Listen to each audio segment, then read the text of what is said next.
This week on the BackTable Podcast. We recently interviewed someone for a faculty role, and she kind of said that someone had told her when she was interviewing that you learn a lot of hard lessons in your first job and you just kind of apply it in your second. I was floored by that. It's like, well, why can't we just get it right the first time? Additional avenues for why people are leaving their first jobs is I think people do ignore geography for red flags. They ignore compensation for red flags. And like I said, 100% of our workforce is going and doing something else. We need to kind of prepare them and coach them.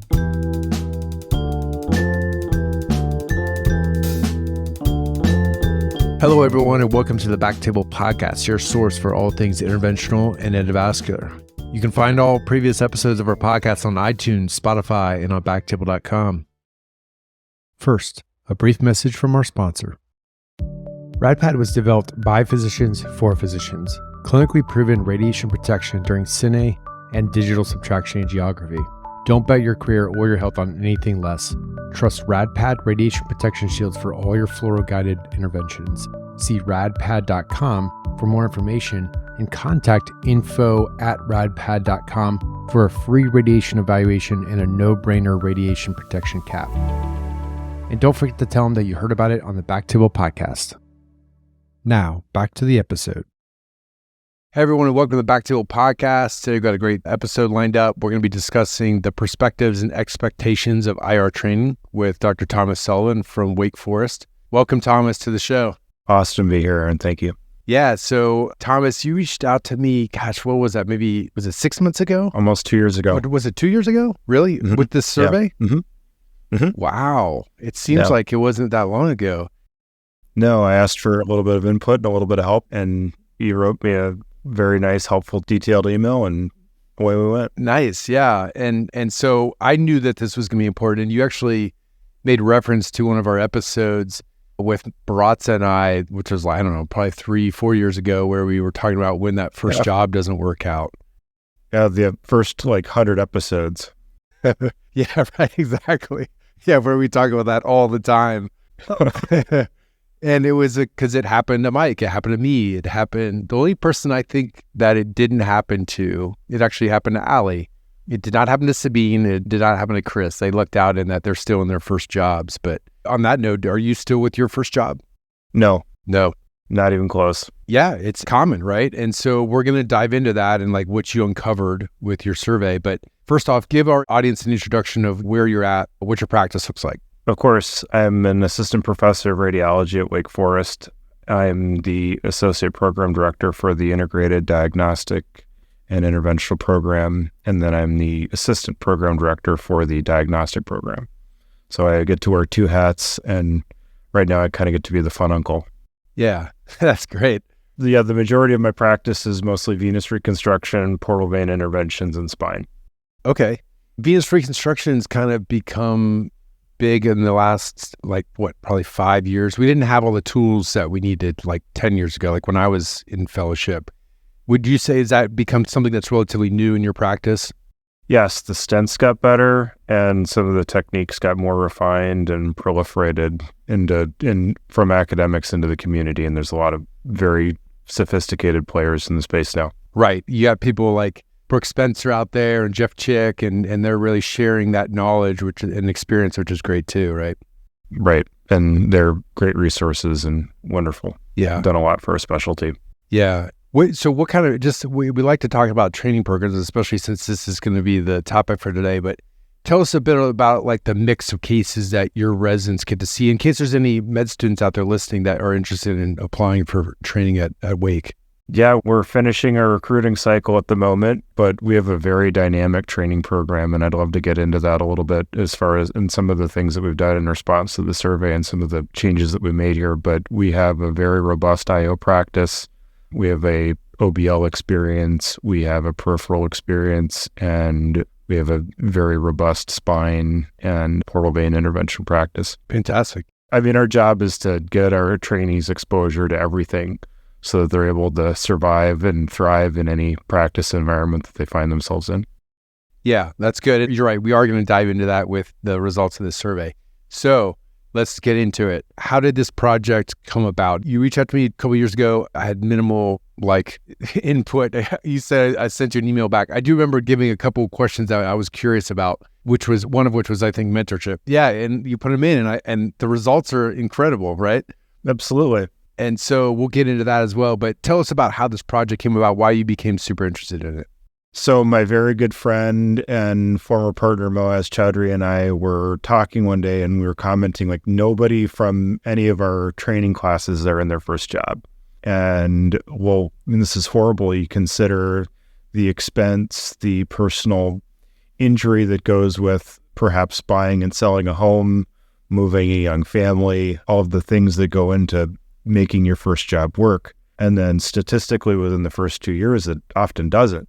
And everybody from my fellowship class at the University of Miami is in their second job. And so we were trying to figure out, okay, why? What is really going on? And I think that radiology in general just kind of accepts it as the norm and thinks that and normalizes it. When you really think about what that means to make that big change early on when you're just starting out, when you're looking at an enormous student loan burden, you're looking at trying to build a practice, you're trying to establish yourself, or a partnership track, you're buying in, this is a very difficult financial relationship to unwrap. It totally is. And the whole partnership, to me, thing can be a bait and switch situation. And so to me, and this was why the question that I added was, to me, important, was what kind of mentorship are people getting when they're applying, when they're in training and they're actively interviewing for jobs? Where are they looking for advice on the contract and the location, and do you know these people? And so you're right, because I was seeing the exact same thing. And so when you presented to me, I said, this is a great project. How can we help? And I think back to, we were able to disperse it amongst our audience, which tell us about how many responses you got. So we got a little over 100, and we had 20 questions. A lot of it was demographic data.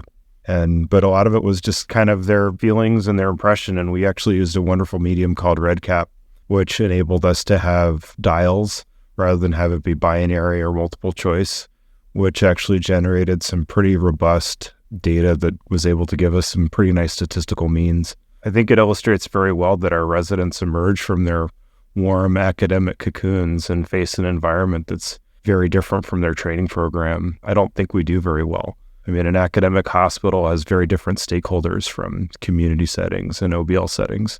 And mentorship and coaching, because I believe that those two are different and nuanced, are very, very important. I guess tell us a little bit about what were the other key questions as part of the survey that you were looking to kind of find answers around? So we looked at what people wanted to actually do with their jobs. So we asked, okay, so what percentage of IR do you want to do? What percentage of diagnostic imaging do you want to do? What kind of IR do you want to do? One of my favorite questions was, I thought it was kind of cute, was, if I don't do a portal venous recan tips today, is my day going to be complete? That was 100 versus, I'm good with a para and a thora today, that's fine. Then that was a number 1. And so we're able to kind of stratify the level of complexity that our trainees were interested in doing. Let's see, what else did we do? Clinic. Some of the clinic information was revealing. 90% of our respondents indicated that clinic was essential to growing practice. But when we asked a different question about how they wanted their dedicated IR clinic and what they wanted to actually do with it, a lot of them really actually was very heterogeneous in terms of what time they thought that clinic was useful. So we also asked about practice setting. That was another one that we wanted. So as 20% of our respondents were interested in an academic job, 46 wanted to go to private practice, and then 12 were interested in an office-based lab, with the remainder of not really knowing.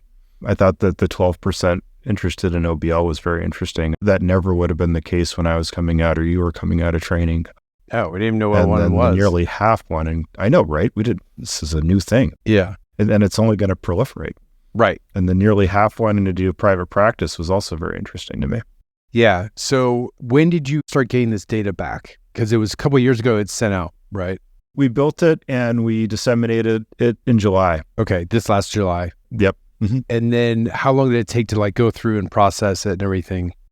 It was fast because this database basically spit out all the information for us. And And it was very easy. We actually internally validated our survey and some of the results with somebody internal at Wake in our research division that was able to look at it and say, this is a very good survey. You guys did a very nice job, which was nice to hear because we kind of made it up. But, we it was validating. And we spent maybe 3 or 4 days together and with our division director, Mike Miller's input, looking at what the survey respondents said and really what they meant. And starting to think, okay, well, some of these things are interesting, some of them are not. And like your question about mentorship, so a third didn't feel like they were appropriately mentored, which on the surface looks okay. But if you think about a couple hundred trainees coming out every year, that's not insignificant. Well, what would be interesting, and I don't know if you guys dove into this, was there any correlation between that third that did not get mentorship and then the percentage that left their first job? It's about the same. It's about the same? Yeah. Yeah, I'm just wondering if it's the same people. You know what I mean? I don't know if you're able... And that would be a question for the early career section in SIR. Yeah, right. Oh, and speaking of, was there any... I know SIR has kind of similar projects going on. Was there any collaboration, or was this solely run by the Wake Forest people? We actually asked for help, and we didn't get it. Yeah. So what we ended up doing was bootstrapping the project. We looked up program directors' emails and emailed the program directors. And we went through them because we thought it was best to not necessarily go to their trainees, but I wanted the program directors to know about it because I wanted them to also think about what we were doing. Sure. And then it seemed like you got a pretty good reception from them. They just sent it to all their residents. Mm-hmm. And a lot of our feedback was very positive. Like they said, thank you for sending this out. This is very important. The other thing that was revealing about the survey is we had a free response section, and some of the comments were just amazing and a lot of fun to read. Yeah. Anything that stands out that you could share with us? I have it ready here. Yeah, let's do it. I did end up making a word cloud, and because I presented this at CES in October, and I wanted people to kind of see what people were saying and make it easy. Yeah. So those of you who are listening on audio, we'll have this on YouTube, so you can go through the PowerPoints if you want to, but we'll describe them as we're going through them. The question that we asked, what would you change about your current training environment with respect to preparing you for the real world? A lot of people said more networking and career guidance, opportunities to see a private practice or hybrid models to better educate it. All we know is academics. Marketing and building service lines and convincing DR-heavy private practice groups the importance of high-quality IR. Let's see, what else do we have? How to start an OBL. How to start an OBL. But you guys are covering this. This is why this is such an important platform.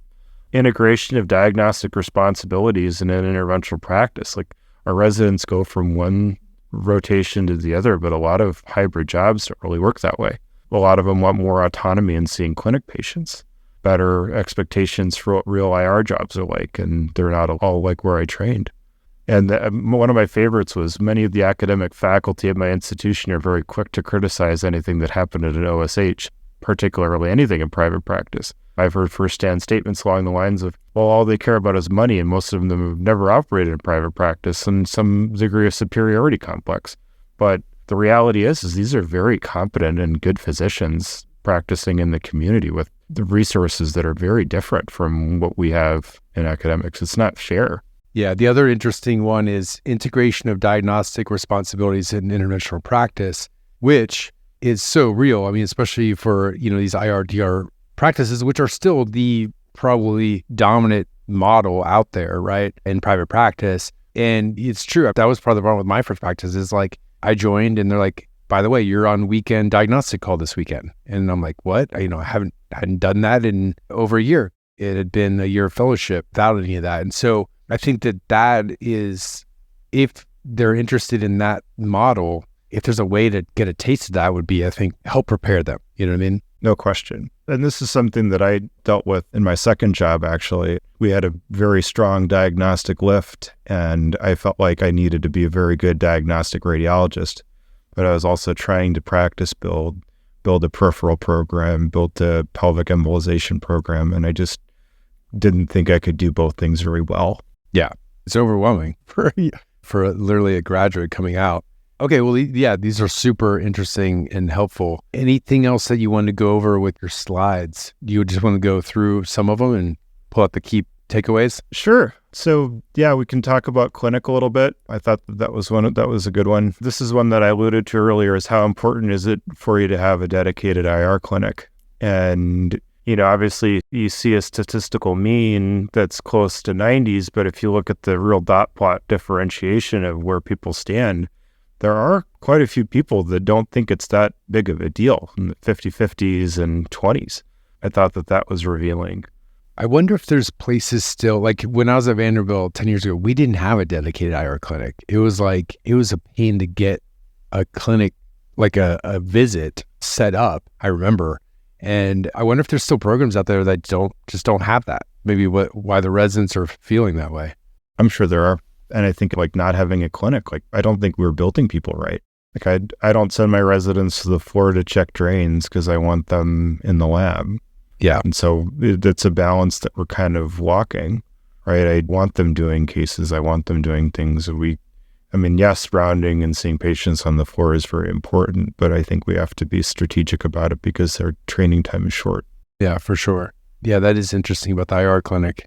This is the one I alluded to earlier. Over a given week, what variety of complexity procedures would you ideally perform? And I was a little bit surprised to see that this was pretty mixed. Everyone wanted kind of a mix of big cases and small cases with a deference to a little bit more on the complex side. I thought that was a nice stratification of our demographic. Here's our IR dedicated time question. As an attending, what percentage of time would you like to spend doing IR, including procedures, clinic, rounding, and seeing consults? And it was about 80% of their time. So that indicates to me that a lot of our trainees are looking for an 80-20 kind of gig. As somebody that interviews hundreds of applicants every year for diagnostic and integrated spots, a lot of them do tell me that a diagnostic skill set's very important to them. Yeah. What's your opinion on that in terms, you've been in different practice settings. To be honest, and I've talked about this on the show before, diagnostic has saved me in between interventional gigs, basically, right? Because there's always diagnostic work and you can find teleradiology, you can find locums, and it's convenient and it's easy and it's flexible, especially if you're an entrepreneur. Like a good friend of mine, Brian Hartley, he switched to diagnostic because he's trying to build a med tech company and he just can't do IR at the same time. And I get that. Curious to know what your take is on all that, because I know there's a big drive to separate from diagnostic, be 100% IR as a specialty. I think it would be hypocritical for me to say that I think that we should all be 100% IR because I still do a fair amount of locums diagnostic work. I feel like that skill set is very marketable and I think it makes me a good interventionist. We do morning rounds every day, that we do our morning report and when we go through the day's cases. And this is an imaging focused process, right? We look for every interventional oncology case, we look at the MR, we talk about a differential. We really do emphasize imaging in our training program. Yeah. No, I agree. It's an essential part of IR and it makes you a better IR if you can read diagnostic, I think. I did a body MRI mini fellowship and I think it made me a lot better. Oh, did you do it through MRI Online? I actually did it in training. I did it as a resident. I spent 5 months doing dedicated body MRI and I value that skill set. Yeah, you can really narrow down on those renal cysts and Bosniak criteria. I've seen it get people out of trouble too, like you said, like a lesion that's T1 hyperintense and someone called it enhancing and then it actually ends up being not an HCC. You're kind of looking back and saying, you know what, this is actually not correct. Oh, it's so true. And it comes up all the time when we get consults. Yeah, we get consults for a liver lesion that's not really well described. The referring doc, all they know is it was described as something that looks suspicious. And then you look at it and you're like, well, this kind of looks like an FNH. Like, what are we doing? Yeah, leave it alone. Right. Fine. You're fine. Yeah. Yeah, you're fine. So you're totally right. You're totally right. And then here's another chart that you're showing here. Yes, this is what was the single most important deciding factor for where you will choose your first job out of training. So we asked these of residents. The majority of our responders were late in their training, so 4th and 5th and 6th year. And the number one was geography. And I kind of wanted to get into that a little bit because I think it can be a little bit of a pitfall. I don't know if you have any experience with that at all, but I think that there are things that people can overlook when we're looking at togetherness, pressure, and family, or there's a specific location that we really, really want to be in, and we're willing to overlook some potential deal breakers. the other important factor being compensation when they're not necessarily looking at setting. And I think that your job setting and what exactly you're doing every day is a little bit more important than where you're living. But that's been my experience. And you can also make the argument that if you're closer to family and you're raising young kids, that you're more likely to be successful because you have support. So this is a double-edged sword, and I think it's something that we have to be cognizant of. Yeah, for sure. I mean, it's so true. There's so many different factors that come into play. And for me, geography was important because we had a young child and my wife had to do her training. Basically, I had to get a job in Dallas. And I think I talked about this on that episode with Barazza, but it was really, I was cold calling because there were no jobs and I had to overlook a lot of stuff, basically. And luckily the job worked out for 4 years, but it still didn't have everything that I wanted. And that's why I ended up eventually leaving. So I think geography, for many people, a lot of it has to do with family. And I think you made a good point where being close to family is like a huge factor, right? To live separately, try to make a job work. I think that's kind of, to me, what I've seen is a big red flag to be like, oh, we'll make it work for some time, away from family. But when you have small kids, that's incredibly challenging. Absolutely.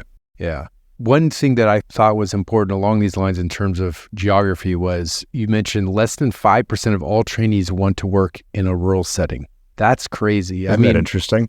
Yeah, it's super interesting. And it shows the like dire need there is for IRs in a rural setting. And I don't know if they did mention it. Kavi and Ian Wilson are working on, there's a company where they're trying to help rural settings with locums, which I think is a great endeavor. Are you aware of that, Thomas? Have you heard about it? No, that's very interesting. This is a real problem. Like we're a tertiary center with multiple satellites. We have hospitalists that are putting people on an ambulance or a round trip here for paracentesis, and that's hours.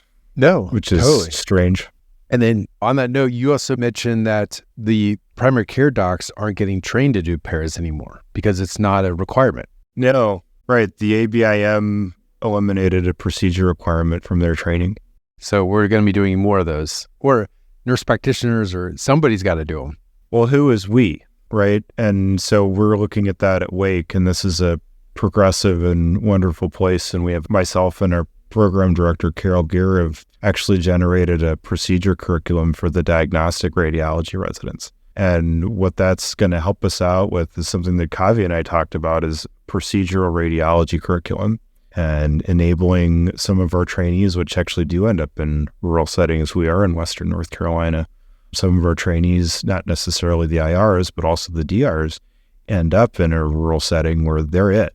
And we want them to be facile with a biopsy, perhaps central venous access, ultrasound-guided drainage, breast biopsies. We do arthrograms, and this is actually a pretty regimented and robust curriculum that we sign off on. It's part of their graduation requirement that they undergo a procedural radiology curriculum, because we're wise to this. We recognize that, like with 5% of IRs wanting to go into rural settings, the reality is it's going to be very difficult for these small rural hospitals to hire someone who's been trained to do really big, mean, scary cases in a tertiary setting. Yeah, for sure. I mean, the thing that scares me the most, the thought of it, is just what lab you're walking into. Because again, in my old group, some of the labs that are out in like rural Texas that I've had to go and do cases at, they might have like a few coils on the shelf. They have like 0 microcatheters. I mean, that to me is the scariest thing, is just not having the resources to actually treat patients. And that's an important thing that we have to address into academics as well. I want them to be able to have their hands on everything, because you don't know. Like I didn't know how to use non-detachable coils coming out of training, because that's all we used. Yeah. Like I've made myself learn how to use Nestor coils as an attending because I was embarrassed. Just shoot them in with some saline. Yeah. Scary. Well, yeah, it is. I was floored by the idea. Like I came into my job in Chicago where we didn't have detachable coils, and we're level 1 trauma, and we had a pelvic bleed. I was like, oh my goodness, what am I? I don't know how to fix this, because I had been in a fancy private practice and a fancy fellowship that we had really nice detachable coil platforms. Yeah. What do you mean? What do you mean you know detachable coils? Really? That's out there. I think that's part of it. It's just giving them the opportunity it's kind of like med students and giving them the opportunity to like see what a rural practice is like for OBGYN, for example, like if we had a way to do that in IR training, have these sort of satellite spots where they even just did lung biopsies out in a rural situation, and just even getting to know those patients are actually very, very welcoming and very grateful to have you there. I miss them. Yeah. Absolutely. As a part of a quaternary university practice where we have a very different population from my central underserved Chicago patients, it's very different. Yeah, it is. Well, moving on, there was one other piece of data that I want to dive into before you kind of summarize everything, and then kind of we talk about next steps, but was the thing that we touched on early was the mentorship.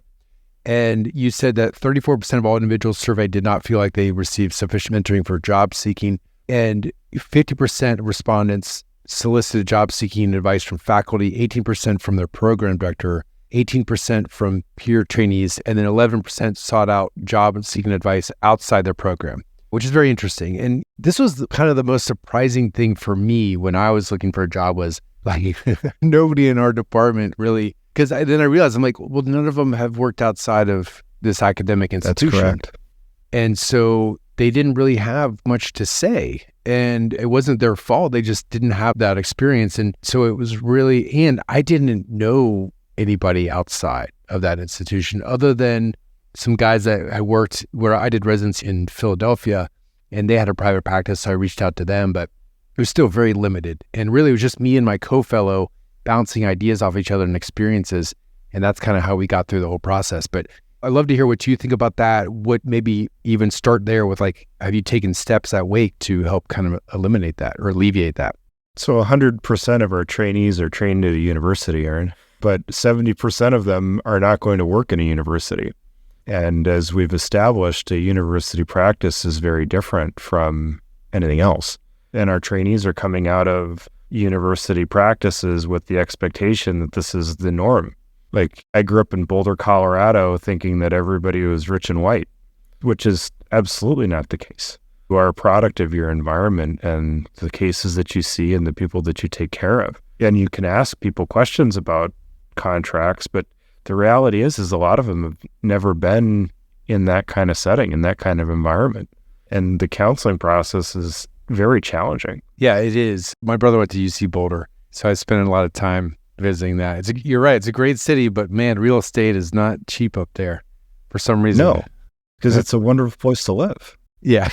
But how do we fix that? What do we do about it? I mean, I think, like you said, having a private practice relationship or having guest speakers, like we have guest speakers come and talk to us about their practices, and they generally kind of like it because it gives them an opportunity to network a little bit. And then we also have a very nice OBL experience now. We're actually sending our residents to do a month in an office-based lab, and they get to see that, hey, you know what, turnaround doesn't take 2 hours because we have a certain number of cases to do today and 8 hours in which to do it and everybody's there and everybody's focused and everybody's on it versus that's not necessarily the case in an academic hospital. And it's turning out to be a valuable experience. Yeah, no, that's good. I mean, one other question I had on that vein was you and I connected on social media and we've actually sought advice from each other via Twitter. Do you ever suggest that to your trainees, especially with this mentorship piece? Is like, hey, feel free to reach out to Sonny Bagla to learn about the OBL space, or those people that are really prominent on social media. I texted him too. I had a PAE complication and I messaged him and he said, oh, don't worry about it. But absolutely reach out. Everyone on this platform is on it because they are looking at helping and interested in helping people out. And I would also say that building a network builds resilience, and you never know when your job or your life is not going to be what you thought it was. And reaching out to a network, being able to lean on people in different locations, different cities is always very, very helpful. And it's another reminder that this world is so small and everyone knows everybody. And yes, we're here to help, and we are here to help people in training get better. Like I remember a complex case that I had my first 2 months as an attending, and I sent it to Brooke Spencer to take a look at. And she weighed in on it. And I was floored. Yeah. I think what you're saying about network is incredibly important and something that I didn't realize as a med student or even as a trainee. But when I always think about it, I think of Jacob Fleming because he's so good. He's still a trainee. He's still under Beal, but he's so good at networking that when he was a med student, I met him at SIR and he just came up to me and was like, "Hey, Aaron, I love what you're doing BackTable. It's great." And that's it. That's all he said. And I remembered him from that day. And here we are 4 or 5 years later, actually 5 years later, and now he's one of our hosts. And I don't even think he's that outgoing. He just likes to talk to people, and he's so passionate about IR and MSK interventions that I think you just have to realize that people are not, especially in IR, and especially, like you said, on this platform, they're not as intimidating as you think they are, right? Dan Z is not as intimidating as you think he is. Like, he's an incredibly nice guy and willing to talk to you. You look up to these people because we always have, and they're in these big positions. But at the end of the day, I think that we all just want IR to thrive, and we want people to, again, find the job that's best suited for them. And so I'm echoing what you just said, is just network, even as early as a med student, if you're interested, whatever your specialty is. Absolutely. And it adds more tools to the shed. Like, I have Doug Beal's cell phone number. I've never called it, but I have it, and it just makes me feel better when I'm taking on a more complex spine case. Exactly. Yeah. And these guys are, like you said, really making themselves available because of a love for the specialty. If somebody is not, it's kind of like, maybe this shouldn't be it. Maybe exactly. Yeah, exactly. But I mean, are we kind of circumventing a lack of training infrastructure here, or is this part of our culture in IR where we're small and we're happy to help each other? It's true, but I mean, I don't know. My wife's an ENT, for example. I always use these examples because we talked about these things, and I think it's the same thing with ENT, that no program has everything. And so that's why I think BackTable has done well on these other specialties, ENT, urology, because it's addressing questions like practice building questions, academic versus private practice questions that they don't get in training. So I don't know if it's necessarily unique to IR, but it probably some of these nuanced things are. For example, ENT, they have a little bit more of a robust mentorship program, at least from what my wife tells me. Interesting. Yeah. But a surgical subspecialty is generally what you do as a surgeon, and training is a lot of what you do in practice. And we don't really have that. Yeah, that's true. That's very true. We do two very different things. Like, I'm not on OB-GYN on Saturdays and then ophthalmology on Sundays. And sometimes that's what it feels like. Yeah, you're right. It's like two different worlds that we're kind of teetering, balancing ourselves across. All right, so let's get into, like, I know we've covered a lot, but I do think that maybe there's also some takeaway points and next action steps that we haven't dove into yet. Anything, you had some conclusion stuff for now here. I don't know if there's anything that we haven't covered here. Well, I think that we kind of wanted to draw some conclusions from our data. And like I said, we kind of started out with a hypothesis that current trainees are seeking to do mostly IR. And is this leading to some of the dissatisfaction that people have in their first jobs? Do attendings show up on their first day and think that they're going to see cases that they saw in training and they're not just there? Is this what drives the turnover, or are they learning hard lessons and then applying them in their second round? We recently interviewed someone for a faculty role, and she kind of said that someone had told her when she was interviewing that, you know, you learn a lot of hard lessons in your first job and you just kind of apply it in your second. And I was floored by that. It's like, well, why can't we just get it right the first time? Additional avenues for why people are leaving their first jobs is, I think people do ignore geography for red flags. They ignore compensation for red flags. And like I said, 100% of our workforce is going and doing something else. And so we need to kind of prepare them and coach them. I gave a talk at the North Carolina IR Symposium at Duke about professional identity and what factors shape your professional identity. And I think having medical students be aware of some of the things that shapes them and shapes who they are in their practice, who they are in their families, and identifying some of those formative roles. Like, so knowing the difference between what is a mentor, you know, somebody who's had a career that you want to emulate and they're kind of a resource, versus a coach, which is more like a program director or a division director or somebody that's there with you every day, pushing you along and making sure that your day-to-day develops. And I think that's something that we can definitely improve upon in our training paradigm. So future directions, I also talked about our procedure curriculum. I think that's going to be really helpful. I think having more people attack this problem of rural disparities is only the solution. I think that you're seeing hands-off hospitals, you're seeing some of the dissatisfaction that comes from IRs doing cases that they deem menial. I think there are solutions for that. And I also think that exposing residents to different practice environments and training so that they're able to be adaptable, resilient, and thrive. And I'm consistently surprised by the level of intelligence, the level of drive, and the level of confidence that I see in people coming into this specialty. And I find it reassuring despite our struggles and despite some of the challenges that we're having. So future directions, I think we're actually going to survey medical students because I'm very interested in that data. So we're currently under the process of getting an IRB to survey our applicants to the Wake Forest Diagnostic and Interventional program and ask them, okay, have you given any thought to what your private practice setting is, or what kind of IR do you want to do?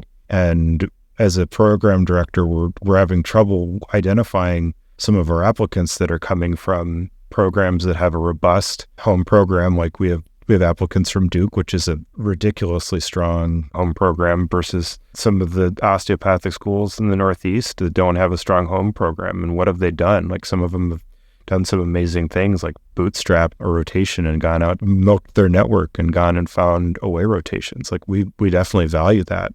And I really kind of want to know what they're thinking and what their goals are, because I think it'll help us forecast what the future looks like so we can ultimately settle this and kind of come to a happy medium as far as what IR and DR look like in the next 10 to 20 years. Because, I mean, you and I have been in practice for 5 to 10 years, and it's very different now than when it was when we started. It totally is. And those med students who you see like take initiative and start new things like that, that's what we want at BackTable, because we want people to help make it better. And I imagine you would want that in your training program. Absolutely. Not just the people who are checking the boxes and I did research, I did this. That's great and everything. And I know I always joke with Chris and Mike that like I can never get into IR nowadays. Like it's just gotten so bad. It's gotten so competitive. I wouldn't have a chance. Yeah. I don't have that drive for research, and it's just gotten really competitive. And that's great. It's great that we are bringing in brighter and brighter people, but you also don't want people to just be doing it just because it's the most competitive specialty, right? Like neurosurgery. You want them to be like really passionate truly about IR. And so that's a great way, I think, to weed out like the people that are truly driven, is just seeing what they're doing in their med schools. Mm-hmm.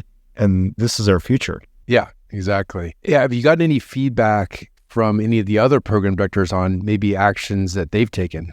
No, I think a follow-up email would be really helpful. I actually got email responses from some of our respondents, and kind of future directions are going to be to kind of reach out to them and say, hey, here are some of our results. Thank you for sharing. I'm presenting this at a podium talk at SIR in March. And so this is going to be something that we talk about for years to come, I really hope. Yeah. Well, perfect. I'll be at SIR. Several members of BackTable will be at SIR. So I'll have to be sure to catch. Which day is that? Do you know yet? I don't remember. Okay. No worries. We can the show notes writers can add a link to it, the day and time in the show notes. But well, Thomas, that's all I got for today. This is really enlightening. And thank you so much for putting the work into this.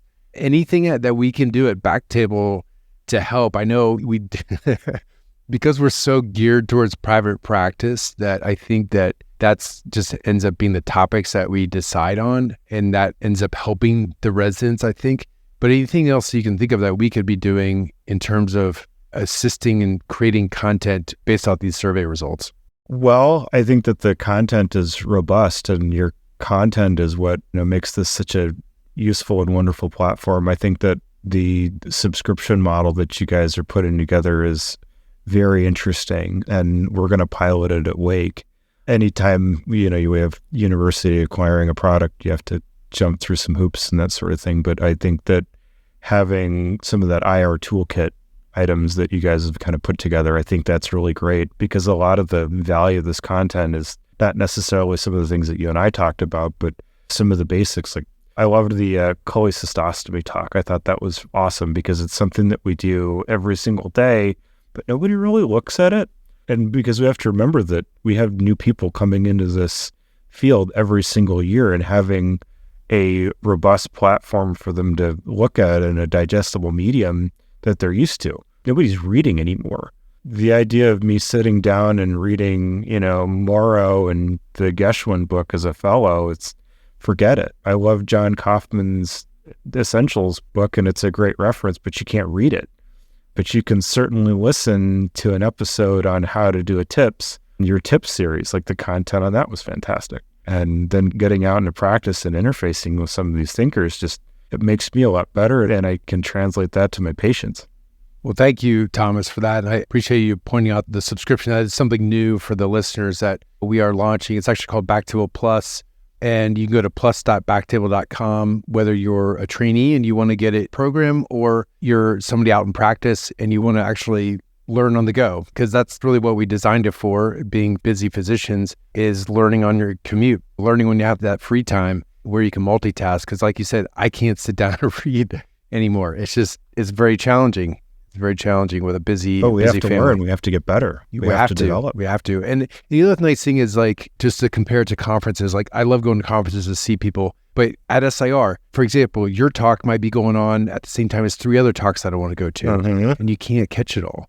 And so SIR is wonderful, but it can be a little bit esoteric. It can be a little esoteric. And like, I want to get stuff out there that's practical, that you can have access to year round all the time. And so that's kind of the driving force behind BackTable. Thank you for the kind words. Of course. Yeah, and I hope to see everybody at SIR. Thanks, Thomas. Thank you. This is wonderful. Thank you so much for listening. If you haven't already, make sure to subscribe, rate the podcast 5 stars, and share with a friend. If you have any questions or comments, direct message us at @_BackTable on Instagram, Twitter, or LinkedIn. BackTable is produced and hosted by myself, Aaron Fritts, and co-hosts Chris Beck, Sabine Dong, Michael Barraza, and Ali Behetti. Our audio team is led by Kieran Gannon, with support from Josh McWhirter, Aaron Bowles, Nick Shellcross, Josh Spencer. Design and digital marketing led by Brian Schmitz. Social media and PR by Ann Dang, Manisha Naganathanahali, and Manveer Singh Sabri. Administrative support provided by Jamila Kinnebrew. Intro and extra music is Ripperoo by Skeptic Moon. Find us on Spotify or at local live music venues in New Orleans, Louisiana. Thanks again for listening.